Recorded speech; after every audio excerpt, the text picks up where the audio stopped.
Coba deh inget-inget. Dari kecil kita selalu diajarin buat rajin menabung kan? Katanya nabung pangkal kaya kan, tapi sadar nggak sih?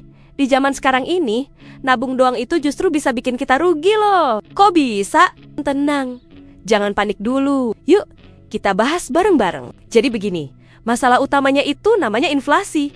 Apaan tuh inflasi? Gampangnya, inflasi itu kenaikan harga barang dan jasa secara umum dan terus-menerus. Coba deh bandingin. Harga semangkuk bakso 5 tahun lalu sama sekarang.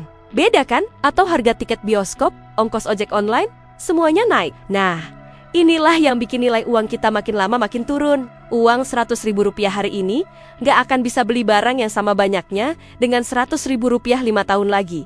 Kekuatan belinya menurun. Sekarang, kita sambungin ke tabungan. Bunga yang kita dapat dari nabung di bank itu biasanya kecil banget. Rata-rata di Indonesia, bunga tabungan itu cuma sekitar 0, sekian persen sampai 1% per tahun. Itu pun belum dipotong pajak dan biaya administrasi bulanan. Di sisi lain, tingkat inflasi tahunan di Indonesia itu bisa mencapai 3-4%, bahkan kadang lebih. Coba kita hitung sederhana ya. Misalnya, kamu nabung 10 juta rupiah. Bunga setahun, katakanlah 1%, berarti kamu dapat Rp100.000.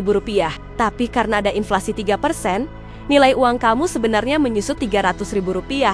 Jadi, secara nilai real, uang kamu bukannya nambah, malah berkurang Rp200.000.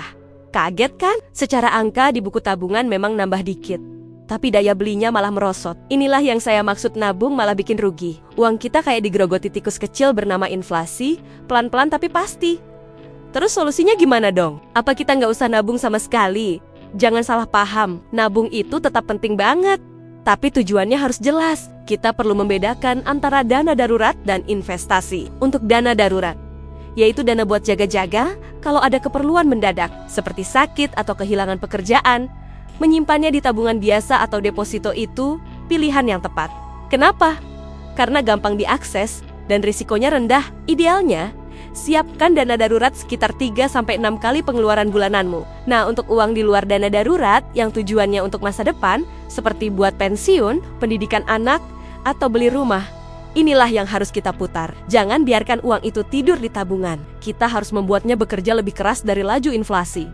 Caranya, dengan berinvestasi. Investasi itu ada banyak macamnya. Ada reksadana, saham, obligasi, properti, sampai emas. Setiap instrumen punya tingkat risiko dan potensi keuntungan yang beda-beda. Kalau kamu pemula dan gak mau pusing, reksadana pasar uang atau reksadana pendapatan tetap bisa jadi pilihan awal yang bagus karena risikonya relatif lebih rendah. Kalau kamu sudah lebih paham dan siap dengan risiko yang lebih tinggi, bisa coba melirik reksadana saham atau saham langsung. Kuncinya adalah pelajari dulu sebelum memulai. Jangan ikut-ikutan teman tanpa ngerti apa-apa. Ingat, investasi itu bukan buat cepat kaya, tapi untuk melindungi nilai aset kita dari gerusan inflasi dan mencapai tujuan keuangan jangka panjang. Mulailah dari jumlah yang kecil, yang penting rutin dan disiplin. Zaman sekarang, investasi itu gampang banget loh. Cuma butuh smartphone dan modal Rp100.000, kamu sudah bisa mulai. Banyak aplikasi investasi yang aman dan sudah diawasi oleh OJK.